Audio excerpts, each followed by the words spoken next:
Russell Westbrook to Charlotte seems like a clickbaity headline that makes minimal sense if you take it at face value. However, there is some logic behind it that could actually be super beneficial for Charlotte as kind of like a last resort option this offseason.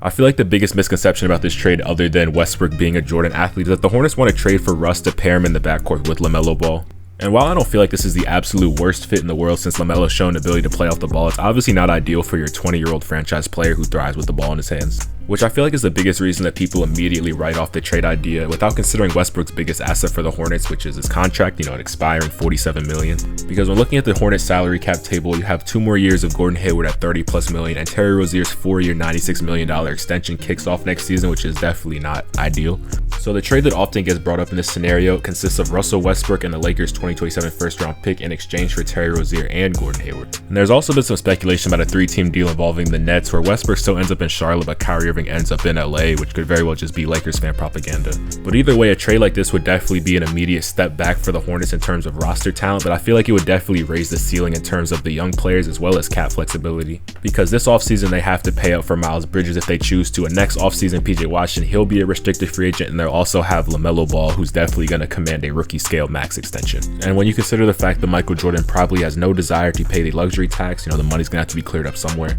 Real quick, for the Lakers perspective, I feel like this trade would make sense because having Terry Rozier and Gordon Hayward would just be a whole lot better fit than Westbrook, especially if they can load manage Hayward, because he's pretty good when he's actually on the floor.